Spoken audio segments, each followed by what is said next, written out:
Thank you, Neil, and thank you all for being here. This is really a great pleasure, great chance to be here and to learn and to hear all this exciting developments, performance, research. So yes, I'm a cellist, and I'm going to give you a little background on cello realization or cello accompaniment of secco recitatives. I realize that most of you are maybe singers or from other backgrounds, but you may not know that cellists didn't play just those printed notes and bass lines. They played a lot more besides. This will be short. Neil has organized other conferences where I've talked at great length, and I have publications on this if you want to read it, but I just want to give you a little background and specifically then show you places where the bass line of the version of this Purcell song, Bess in Bedlam, is different in Corey's version than in the edition from Orpheus Britannicus from 1702. So that this will be more on the bass line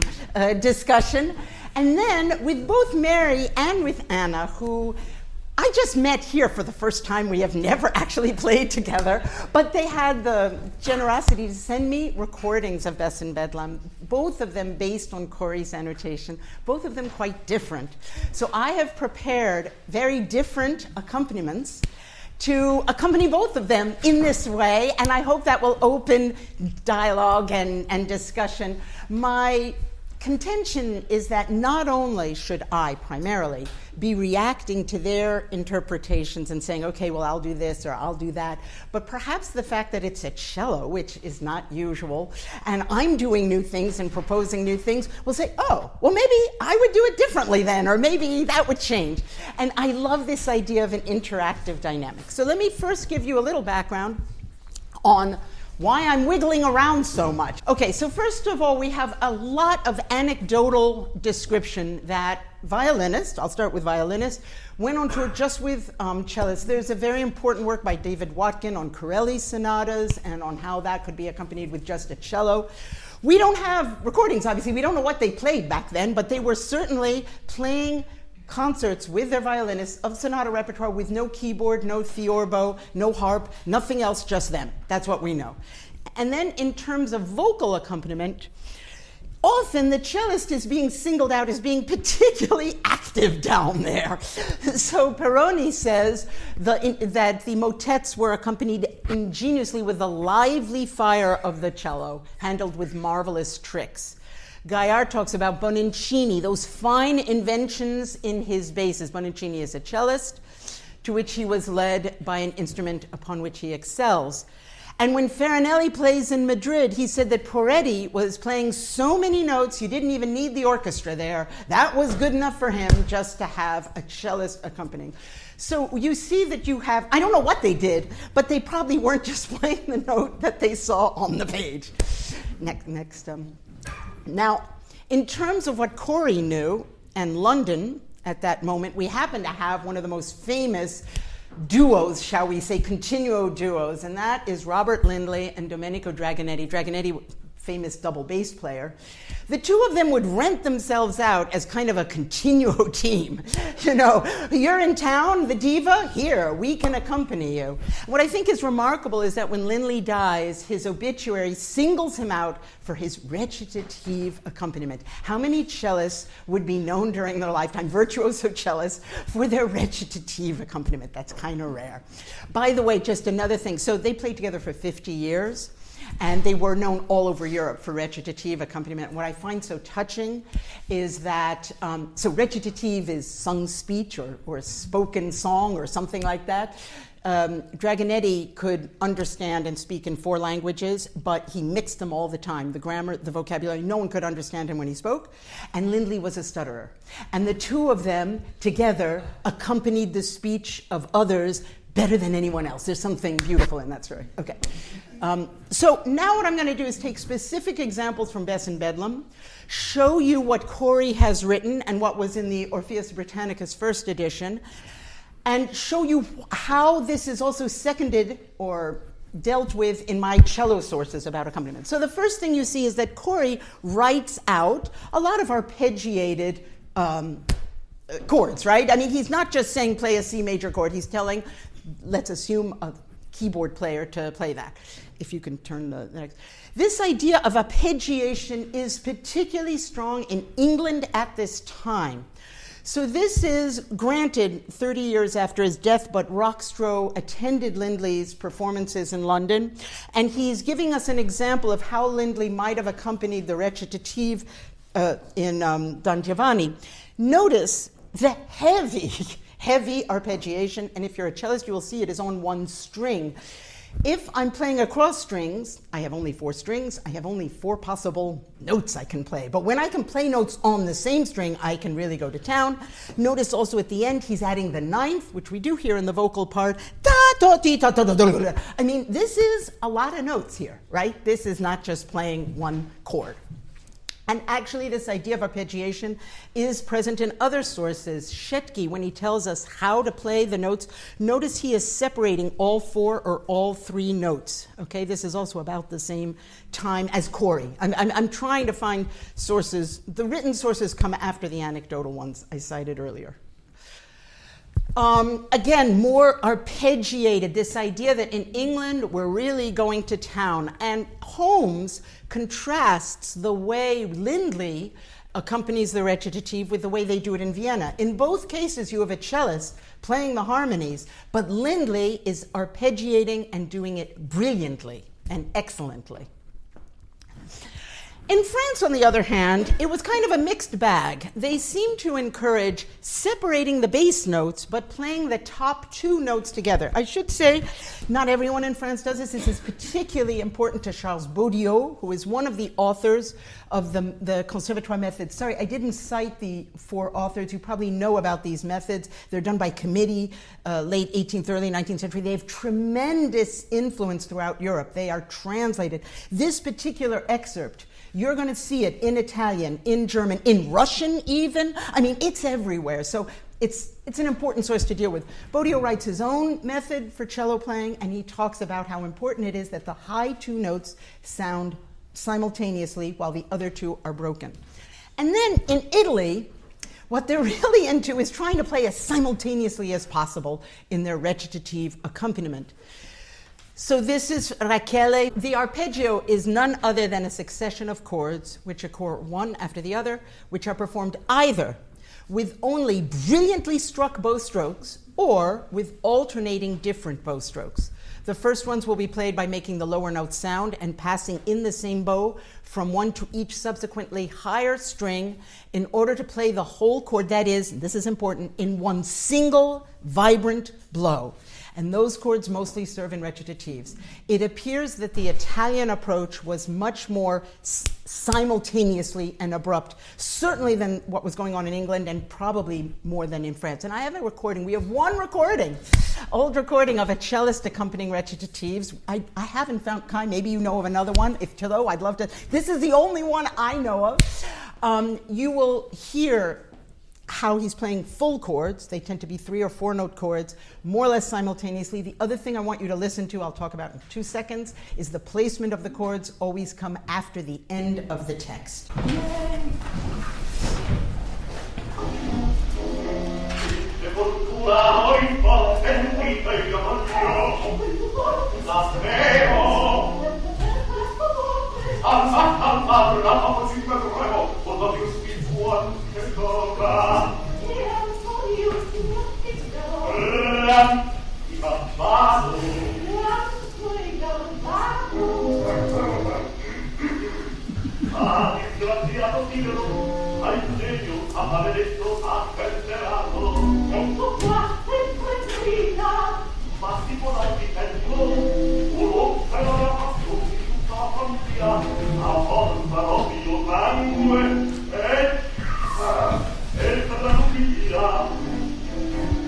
Okay, so that gives you an idea. You can find this on YouTube. It's really fascinating. Actually, I'm not even talking about what I find amazing is all the added words and the added interaction. You really get the sense that they're acting as much as they are singing in the recitative. And let us not forget that when you trained as a singer in the 19th century, half of your cursus was also spent learning to act, to declaim, to learn gesture, to learn facial expressions, a part of our training that we no longer really have when you sign up to learn singing in a conservatory. So another issue is that you will see that sometimes Corey introduces a harmony ahead of time. Here is a case where Purcell's version, the seventh, I would normally attack it perhaps on the second half note, and Corey is telling me, why don't you play it ahead of time? The reason to do that is to help the singer find the note, and this idea, in den Mund zu legen, if you can turn to the next one, we see in our sources that my job is to put the highest note on top or to help the singer find the new note. And Corey has done that in certain cases in anticipating certain harmonies. Another issue is just what I was saying about that cellist in that Rossini recitative recording. Corey has actually written out displacing the chords until the text is over. So if you see the first version for Melancholy, and by the way, that appoggiatura would probably have been sung even though it's not written in the Orpheus Britannicus, but Corey even writes it in as a real note, that instead of two C's, we sing D and C, right? And then I add my chords, whereas that's not the case in the original version here. Also notice that means he's going to have a measure with not the right number of beats. So the next measure only has 2 beats so that he can get back on track. He readjusts the bar line. We see this in our sources, and this is something I really hope my conductors will let me do more often. The chords do not come necessarily where they are written, they come later, particularly in arrest. So this is back to that famous conservatory method, and I have put in little blue brackets the places where the harmony is not arriving where it's indicated. So let me just explain. I think it's clear, but I should. The top bass clef line, the middle line in the 3 clefs you see there, is what Pergolesi wrote. So this is La Serva Padrona, an excerpt. And the bottom is what the cellist should play. Is that clear to people? You're following me? I see that high A. I play AEC in that inversion. If people are following me. Oh, good. So you can see in the second staff, for example, the F sharp begins at the beginning of the measure, but I'm not supposed to do that. I'm supposed to play it in the rest. Ogni alte, clunk. Okay, so this idea of displacing it to a moment that's a rest, or sometimes to a high note. In the third staff, last measure, io, I'm sounding with io, because that way I'm giving emphasis and more perhaps declamation. Of course, in Italian, I don't need to have io there, right? So mi it's got the chord. Okay. This is also true in many other sources, particularly in Italy. The attack always after the word, because otherwise the audience would lose the last syllable in the recitatives. The cellist and the double bassist at the harpsichord were indoctrinated. I may have mistranslated that. The study of figured bass, I don't know. Someone can correct my Italian. Which allowed them to adorn the modulations, recurring at the end of each phrase of the recitative with elegant flourishes. I didn't say this, but in Italy we have this team, the cello, the keyboard player, and the double bass, contrabbassa al cembalo, and that role that the double bass is there is particularly important for me. When I play with a double bass, I don't need to play that written note at all, and it certainly doesn't need to sound as the lowest note in my chord. It's as if we're one big string instrument, and that allows for a lot more freedom in what the cello can do. And this idea of displacement goes really late. Here's a very famous recitative you all know from the Messiah. This is a cello method, so end of the 19th century. For behold, clunk, I bring you glad tidings, clunk, of great joy, clunk, which shall be unto all people, clunk, clunk, clunk. I am constantly deferring my chords from what is written in my score, right? Okay. Another thing that we see in Britannicus is that sometimes Corey changes the harmony and tries to make it more tonal in a way. I don't know if in Purcell's music, sometimes there's an ambiguity or a modality that can be strange for the ears of someone who lived 100 years later, shall we say. So if you look at the D major, so the third measure on the Orpheus, it's technically still D minor there, even though I'm heading to a cadence in G, because the next harmony is C major. So he's staying in C I would argue. I think you can play that in D minor, but Corey automatically adds the F sharp, as if first we want to tonicize G major and then go on to C major. So there are a few examples like that. Actually, he's pretty faithful to the bass line, Corey. Can I just say there are not that many changes? So now I have, you've got the music up there in Corey's version with all these wonderful additions or expressive marks. I think you've been told what is a breath mark, what is a appoggiatura or an added note. You've already gone into all that before, so I won't tell you that. And he does propose something. It's interesting, he introduces the bassoon in the drawing there. I don't think he particularly wanted this cantata to be played on a bassoon. I think, I mean, that's really high writing for a bassoon. It seems very obviously to be... It's not the volume's full. Exactly, I've looked at the volume, just drawings. So the bassoon's not related to that. No, but I think a bassoon could have perhaps accompanied a cantata somewhere, or he wouldn't have put it anywhere, because he mentions many different instruments. Lots. But he wouldn't put a flute. He wouldn't put a violin. Okay. If there is a flute, then good. I felt, because when I first saw that, but then I did this, I looked at all the volume, and there are so many different instruments. Okay. So I'm going to, in some ways, base some of my things on what Corey writes, but actually, I'm also basing it a lot on these other sources, if you see what I mean. His is idiomatic to a keyboard, and so it's going to be perhaps less faithful as what you guys are doing, which is wonderful, but it's an extrapolation, a historical extrapolation, shall we say. Okay, so what are the things that I have at my disposal? Well, I have range, right? I can realize high, I can realize low. I have the number of notes. I can put in lots of notes or only, say, one or two. I can play pizzicato, ponticello. I can do Alberti bass playing. I can do different types of arpeggiation and holding notes. I can do lines that accompany the voice for a minute or add little counter melodies. So all these things are at my disposal, right? So I'm kind of using this as a way to say, hey guys, get your conductors to include cellists in this realization thing as much as I am to have the wonderful opportunity to work with both Mary and with Anna on this. So how shall we do this, gals? Shall we? We've never done this before. You are seeing our first version of these recitatives together. Shall we do first a recitative, or shall we play it through, or how do you want to work, kind of? I think you go first. Shall I go first? See what happens? Yeah.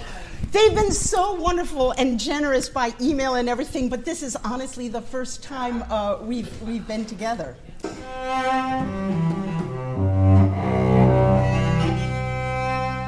From silent shades and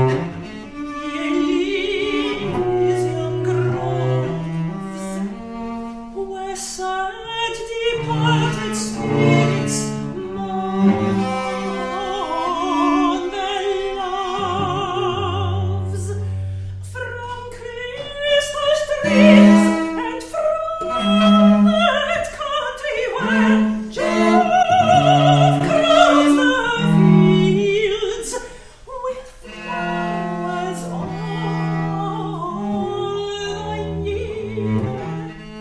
War,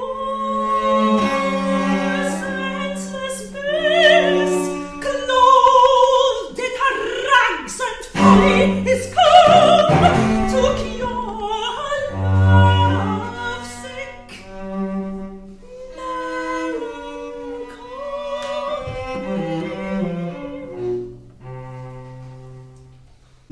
Bright Celia kept her revels lit, while at the fairy queen did dance, and all did sit in state, when Mars and Venus ran his dance. And on the cowslip lies my dear,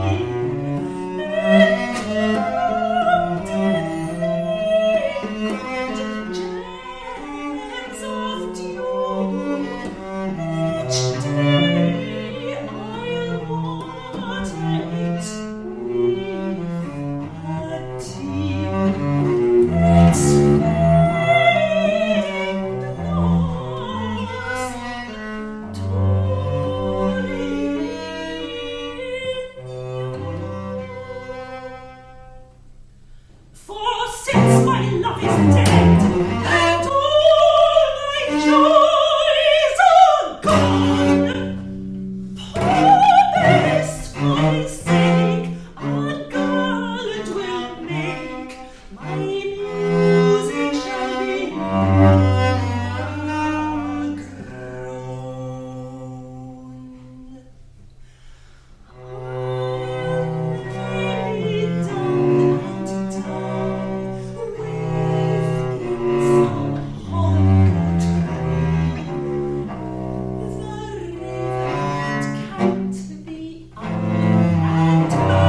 not see my love as he passed by.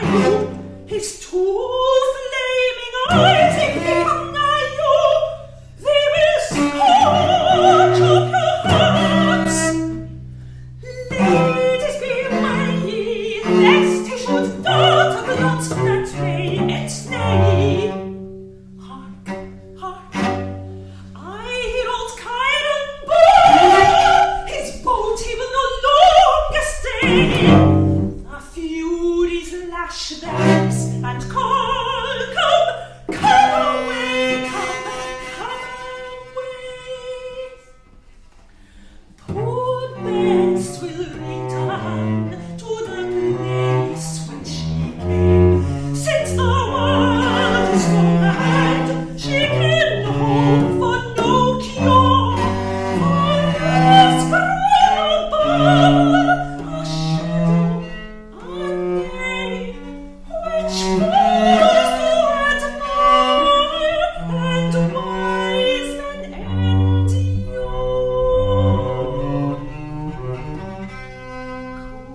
Cold and hungry am I grown, ambrosia will I feed upon, drink nectar, still and sing.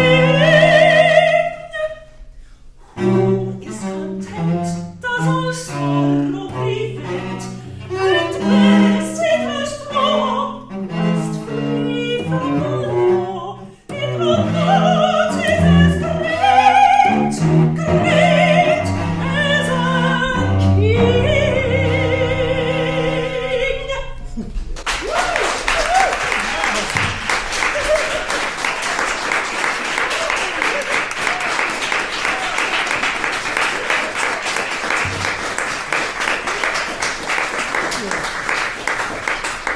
I want to learn from you guys. I want your input, your ideas. Yes. There was one thing that struck me towards the end in the 3/4 section. Since the singer is singing very legato, would Yes. not play legato at the same The end at the time? thoughts for the king. section, the last 3/4 section. Yeah, to tell you the truth, Clyde, I kind of got a little. I lost the plot there for 2 or 3 minutes. Why don't we redo the third? Who's content? Yeah, who is content? I wanted at the end when she's talking, she's becoming delusional and becoming grand. I wanted in both versions to use 4 voices, but the beginning we're not aware of that, so I can play it more legato. Shall we try that? Who is content? Who is content does all sorrow prevent, and blessing her strong, rest free from the law. In her heart is as great as a king. Better than. I love the way that the imaginative way that the spreads happen, sometimes from the top going down, and also there was a lovely. I know you went, oh wow! There was a lovely counter melody It put was in. so clear. I as felt a- very yeah. comfortable. I felt very comfortable with Have you this. rehearsed that before? Was this the first No, time? this is the first time we've ever played very, it very together. I mean, she sent me a recording, Yeah. and Anna sent me a recording. So I know, kind of, like I knew Bright Cynthia she takes a faster tempo than Anna. Okay, so that means what? That means I'm going to do 2 voices, not 3. Or I'm going to do oh, well, if I'm doing 3, that means I could do a 7th there. I had help. Yeah. No, it was wonderful. The symbiosis, I think that the listening was Yeah. wonderful. Well, I really enjoyed that. Well, good. Well, we'll have to do more of this, Yeah. and you have to get their cellists. See, I'm on a mission here to get more of this happening in general, because I tend to play later, like late 18th and 19th century music, and it's very rare that cellists are doing that in Secco Recitatives, Donizetti, Rossini. If they are, the conductor writes it out for us, and they don't let us do our own thing. And so I'm hoping to. Have we got an example of secular recitative that we're going to do or not? Well, It's the so secco, interesting this to is hear full how of differently secco. you would treat a secco recitative than in this very early music. I mean, because of course the style Okay, has so I'm changed. treating this early music as if it is early 19th century Corey music. I'm kind of doing something ahistorical. I'm taking this Yeah. and we're doing it in Corey's way. Yeah, To sure. tell you the truth, for Purcell, I don't think it would have been a cello, probably. It would have been other Yeah, instruments. yeah. So there are many things that would have been maybe different. But the style of this music is so different from the secco Yes. recitative of the late 18th century Exactly. and the early 19th century. Exactly. Well, I have some recordings on my computer, if you want to, but I don't. That's not what I did here. That's right. Could we just go back to the beginning? Yeah, So, I mean, the very beginning is secco recitative. exactly. Yeah. There are secco recitatives. There are several of them interspersed. The beginning is when usually what happens is when she's going in her delirium also, she's in secco recitative stuff. And then she brings herself back. And the measured arias, she's less crazy. There's a distinction in her affect. But we definitely have recitatives here. Yeah. I And mean, of course, the long notes in the secco recitative would be played as short. Change the singer, yeah? well, so I believe it depends on the acoustic. I mean, I think what they would have played is an attack, and then she sings. Yeah. Which is what I do usually. But then in the That's no, I love that. But I would actually I was going to say Yeah. maybe make that more sonorous and legato-y. yeah. You know what I mean? That's where it's kind Yeah, just this kind of. Mhm. Actually, I mean, I know you'll swap over, but could Yeah. you just do the first couple of lines of this? Okay. She's in the grave. She's in the low register, and I was thinking I might be too active if I did that. No, that's right. Okay. No, I also wondered if because you started from up there and went down, right? So I was just wondering what would happen. Is there any way that you could actually sound the low C and then go up and down? Is that possible? you mean you're Just to get, I don't know, just as an effect to Okay. just something different. yeah. But also- and I have a different idea for But also some silent shade. So if you want to bring the silent shade. Mhm.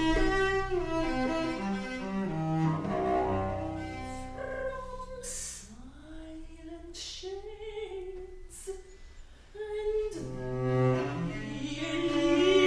Elysian groves, where sad departed spirits mourn their loves from crystal streams and from that country where Jove crowns the fields with flowers all thy year. Yeah, that's great. Just the one thing I was thinking though was because of the opening from silent shade, something. It's great what you're doing, but just something that's more evocative of that. Well, my idea for silent was not to play. Was to be silent and let her sing in the At the very beginning though. yeah. The setting of the first. So okay, That's so something that's sort of. yeah, more intimate. Hello, Yes. Okay. I did Viaggio Arrange in Salzburg in September, and the recitativi were only with cello and contrabass. Ah, And yes, that's even better. yeah, it was super funny because what I did is to take the musicians and to be at the scenische probe, to be at the rehearsals with the singers in the scenische staging. Ah, Because they got ideas about what is happening on the stage, and then they were improvising. See, and this- then I wrote for them the recitativi. oh, you wrote it out for them. Yes, of course, I have them here now if you want. But it was a really difficult job because modern cellists are not used to improvise. I tried a different version. The first version was to write the harmony, test the harmony, do what you want. No way. No, I know. But you see, I feel it's like it's a vicious circle because you find they can't do it, you write it out for them, and then they really can't do it. I mean, it's like, when are we going to finally say, this is our job? I mean, what happened with me 10 years ago, I was playing with Akamus, the Theorbo had a bad back, we were playing at Wigmore Hall, and they said, okay, Hilary, you're going to harmonize these 3 Corelli sonatas. And I said, I need time for that. Oh, we have a 20-minute raccord. We have a 20-minute raccord. And I was like, wow, okay, I got work to do. But if you, I'm glad they did it. I'm glad that people... We're going to swap over, because yeah. just timing-wise. Yes, yes. Okay, so let me...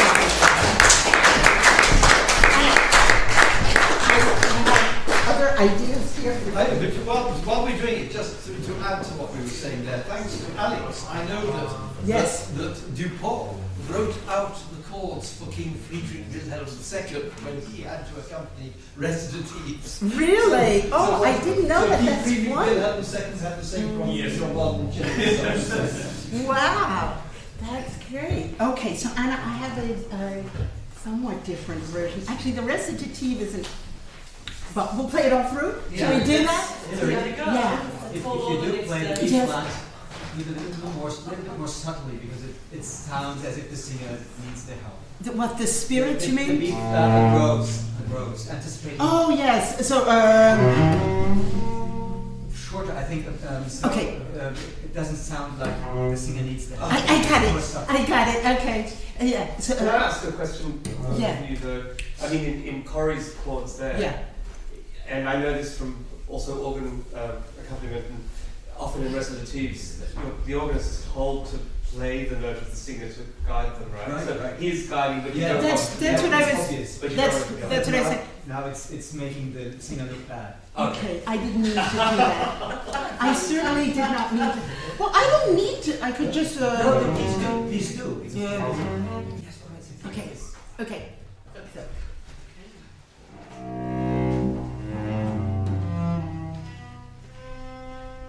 From silent shades and lilies young grows, where sad departed spirits mourn their lives. From Christus dreams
off to another rendition and something. I'm like, where are we going with this?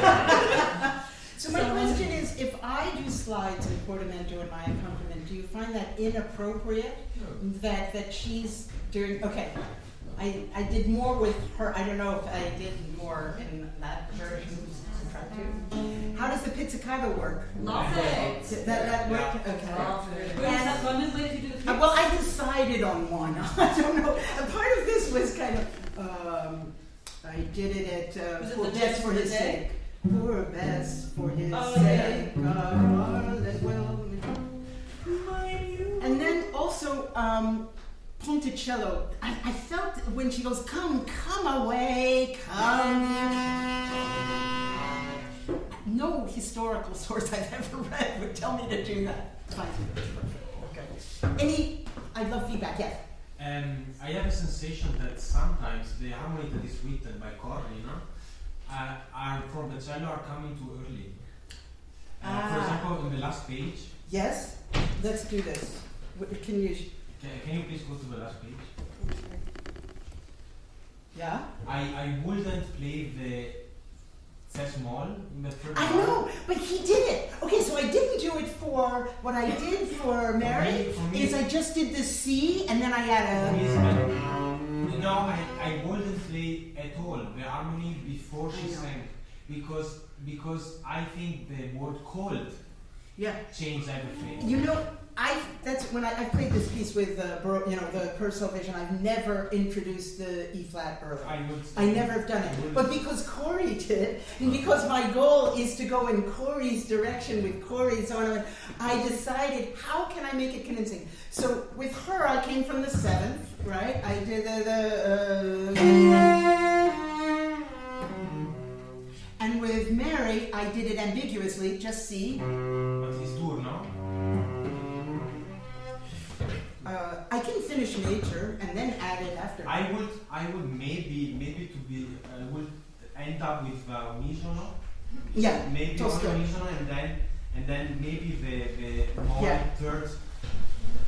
Why do you think he puts it in? I guess you're right. You probably wouldn't do it if we were But playing an earlier that's the version. question now because yesterday it wasn't clear. Are we now doing the chorus? It's kind of the chorus. This was my Corey moment. Okay. Yeah, so it's appropriate to play the. I agree. I'm not it's fine. convinced. You're right. I'm not yet convinced. I tried to find convincing ways, but I agree. But maybe it's also to remind the singer that that there's It's coming. a change. Yeah. It's The E flat's coming, right? You know, In it's the like, half come bar. on, singer, minor now. Yeah. Yeah, although he puts it on endure. Yeah. I mean, Can I make a suggestion? Yes, please. Is there something, perhaps, I'm not sure if this Yeah. is out of context as well, is there the way that he's done this arpeggio, like just, whether there's kind of an effect of like, this is a shiver or something, there's like, I don't know if that's easy. Well, but there's a cold shiver. A cold shiver. then harmony, okay, how can we do that? a trembling or something. I could do that, something like that. Cold and hungry am I grown. And then it kind of shifts into Another suggestion, and it's not trying to good. take. But what happens if endure? Yeah. Can you end with octave Cs or so Yes. it doesn't have a Yes, if I do. or even just a fifth? Yeah, that sort of rough endure, and then you go magically in with the E, something with an E flat. Yeah. But this doesn't sound cold, it sounds warm. So Okay, so let's try to make it cold. Cold and hungry am I grown. Or something. Can you wait and Yeah. let? Let the effect of So you play the octave C. I think will be in pianissimo everything will be. Yes, in pianissimo. Okay, It's let's just a.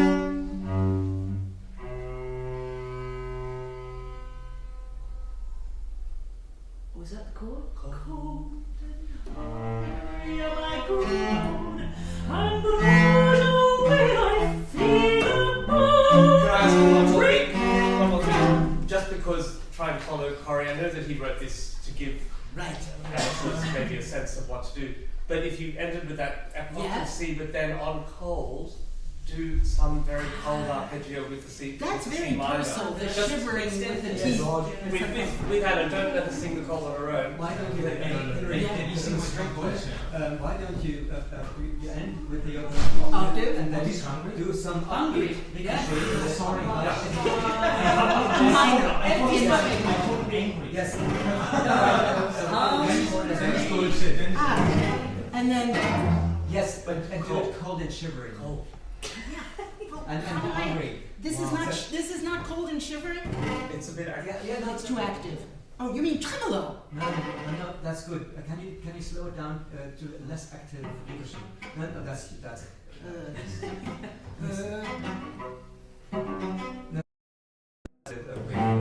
flexibility of the bow still, but not as energetic. Yes. Yes. Very not active. Great. Let's try that. Whoa. Okay. And if you are following chord Curry, can you go down? Go down again? You mean, they're all up there. No, Oh, they're this going one. down, up and down. This one. Yeah.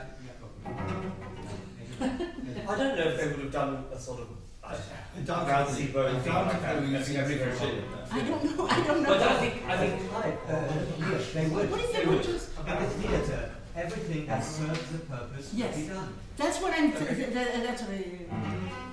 Okay, I'll try your octave.